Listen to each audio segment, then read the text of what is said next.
Buenas noches a todos, ¿cómo van? Acá les traigo a David Cruz, es un integrante de la comunidad que hoy nos va a colaborar en la entrevista y le vamos a preguntar algunas cosas. ¿Cómo estás, David? Buenas noches, bien, bien, bien, gracias por la invitación. Ah, ok, me parece excelente. Listo, te quisiera comenzar esta noche diciéndote que si has escuchado la canción de Mi Generación de Andrés Cepeda. Sí, sí, sí, claro, sí la he escuchado. Es un clásico del rock colombiano. Sí, claro. La canción, pues, si ya la escuchaste tema, toca algunos temas un poco delicados y sensibles. Entonces, pues, quisiera saber tu opinión mediante a ellos. Sí, es una canción que es muy incisiva en eventos relacionados al conflicto que ha vivido el país, sobre todo en los últimos años, eh, que corresponden a la finalización del siglo XX. Entonces, pues se tocan temas sobre la violencia, sobre las bombas, sobre lo que preliminarmente me comentaste que íbamos a abarcar hoy. Sí, claro. Y alguno, no sé si alguna parte de la canción te llamó la atención, alguna estrofa, algo que quieras recalcar de ella. La primera parte, el inicio en sí de la misma canción es un boom, porque yo nací con mis vecinos cuando hablar era un peligro. Y bajo ese contexto en el que Andrés Cepeda dice esto, es muy diciente el hecho de que era una época en la que literalmente hablar era un peligro. Se estaban llevando a Sí, cabo proyectos o planes en los que, por ejemplo, influenciado por Estados Unidos, los gobiernos en Sudamérica estaban censurando y prácticamente desapareciendo gente por el solo hecho de hablar o leer un libro que tuviera que ver con un tema político de izquierda, por ejemplo. Entonces, pues esa parte es muy buena porque de una vez te mete en el contexto de la canción. hablando un poco de la canción y ya que la canción se tiene que derivar mucho con la violencia que hubo en algún momento en el país, no sé si te acordarás de algo derivado con las bombas que sufrió nuestro país también. Sí, el tema de las bombas y de los secuestros, de los asesinatos, lo inicia Pablo Escobar con el cartel de Medellín y contagia a un montón de grupos armados a llevar a cabo estas prácticas y fue algo totalmente terrible. Yo vivía en una zona rural y era muy complicado porque, por ejemplo, la guerrilla, en especial la guerrilla de las FARC, que es como la guerrilla más famosa aquí en Colombia, pues sembraban minas. Entonces uno iba al colegio y podía ser el último día porque en cualquier parte del camino uno pisaba una mina y ya pues, podía explotar. Entonces ese tema es bien tocado en la canción. ¿Tú por qué crees que ese tipo de cosas pasaban? O sea, ¿por qué la guerrilla o Pablo Escobar, los carteles, hacían ese tipo de cosas? ¿Para qué? Bueno, ellos se escudaban bajo una premisa y era hacerle la guerra al gobierno. Pero no le estaban haciendo la guerra al gobierno, le estaban haciendo la guerra al país. Y todo siempre fue movido y hasta el día de hoy sigue siendo por lo mismo y es el narcotráfico.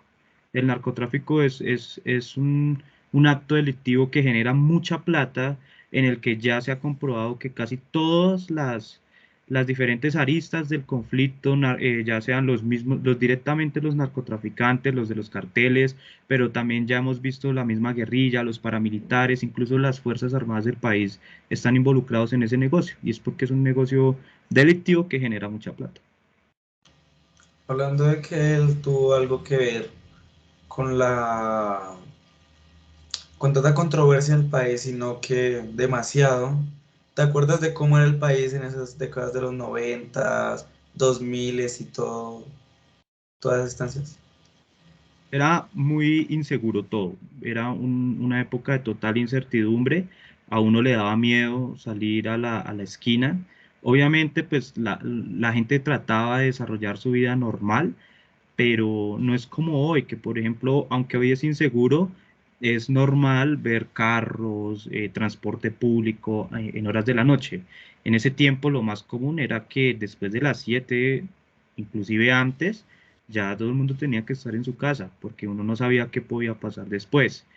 Lo mismo cuando uno iba a la escuela, todo el mundo tenía que ir casi que acompañado en gavilla porque muchas veces salía un niño solo y no volvía a la casa. Era lo más común que se presentaba en esa época. Muy interesante la verdad lo que dices. ¿Pero te acuerdas de algún inconveniente puntualmente que había pasado? ¿O Sí, algún inconveniente que sea del país? sí, nosotros pues vivimos en diferentes inconvenientes. A ver, una anécdota, por ejemplo, una vez en una moto, a, a mi papá le pasó esto. Yo pues no, en ese momento pues yo no conducía, mi papá era el que se adelantó y él iba en una moto y lo pararon unos señores y lo obligaron a llevarlo a una zona. Sí, nosotros vivíamos en el campo y precisamente en esa zona había un conflicto entre paramilitares y guerrilla. Entonces a mi papá le tocó llevar a un paramilitar a un punto donde habían guerrilleros. Obviamente todo el mundo estaba camuflado, ¿sí? Nadie se mostraba tal cual era, pero ese fue un hostigamiento, no fue un secuestro, no fue un robo, no fue un asalto tampoco, pero sí fue un hostigamiento que obviamente pues lo asusta a uno y uno dice, oye, vi mi vida pasar ante mis ojos, porque son momentos de mucha tensión. Sí, muy fuerte la verdad lo que le pasó a tu papá. Pero ¿te acuerdas también de algún proceso de paz que se haya implementado en el país para disimular o por lo menos detener un poco a estos paramilitares, guerrilla y todos estos grupos armados? Sí, la primera iniciativa fue la de Andrés Pastrana en el 99, así que yo recuerdo que fue como algo serio. Pero es un evento que queda para la historia como algo vergonzoso porque es el famoso evento de la silla vacía. El presidente Andrés Pastrana intenta hacer un acuerdo de paz con la guerrilla, montan un mega evento, llegan todos los noticieros, pero el jefe de la guerrilla, Tiro Fijo, no llega. Ya después Álvaro Uribe Vélez lleva a cabo un proceso de paz en su mandato con los paramilitares, que fue polémico porque dicen que muchas personas afirman que en realidad no se desmovilizaron, sino que simplemente se dividieron en organizaciones como por ejemplo hoy es el Clan del Golfo. Y ya pues en los últimos años, hacia el año 2016-2017, que se firma el acuerdo de paz con las FARC en el gobierno de Santos. Esos han sido como los tres eventos que se han intentado llevar, como tú lo dices, como para disimular también un poquito, porque a ciencia cierta la violencia sigue y esta gente que hace el mal, pues no, a ellos nada les sirve para negociar. Sí, eso es verdad lo que tú dices. La violencia sigue, pues va a seguir y no sabemos hasta cuándo. Pero ya retomando un poco más del tema, ¿te gustaría compartir con nosotros alguna anécdota tuya de, pues, años atrás? ¿Tuya o de algún familiar también puede ser? En mi casa estuvimos después viviendo en una población donde no había casi presencia del Estado, no había presencia militar específicamente hablando.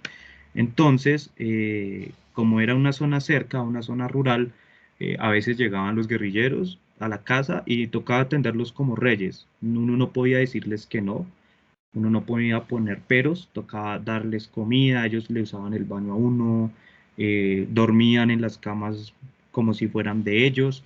Y era lo gracioso y al mismo tiempo lo triste de este país. Al otro día llegaban, eran paramilitares, también con la misma actitud. Entonces, como te mencionaba en la anterior anécdota, no era un tema de un robo, no era un tema como de un asalto, ni de un secuestro, pero sí eran hostigamientos y era algo que a uno no lo dejaba dormir en paz.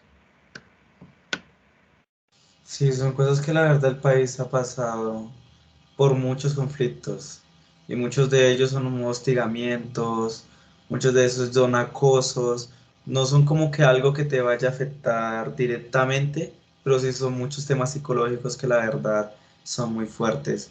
¿Alguna otra cosita que nos quisieras contar para No, darle culminación a la entrevista? es muy importante nosotros entender, yo creo que si ustedes les preguntan a sus papás, a sus hermanos, ustedes mismos, hay muchísimas anécdotas relacionadas al conflicto armado en Colombia y lo más triste es que se ha normalizado y no deberíamos normalizar eso, no deberíamos normalizar una muerte, una masacre, porque precisamente la normalización de esos actos es lo que les permite seguir y es lo que le permite a toda esa banda de bandidos continuar haciendo el mal en el país. Entonces nosotros tenemos que rechazar, sea lo que sea de donde venga, o sea, uno a veces, yo recientemente veía como el país se polarizaba entre derecha, izquierda. Yo decía, mira, un asesinato de una persona es un asesinato de una persona y es algo delicado. No importa si lo hizo la guerrilla, un paramilitar, las Fuerzas Armadas, es un asesinato y es algo que se tiene que condenar y es algo que debemos rechazar tajantemente y condenarlo en nuestro país.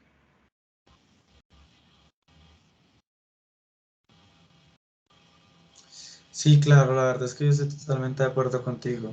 Pero listo, si quieres no te quito más de tu tiempo y muchas gracias por haber estado con nosotros. Que tengas No, una muy buena noche, que descanses.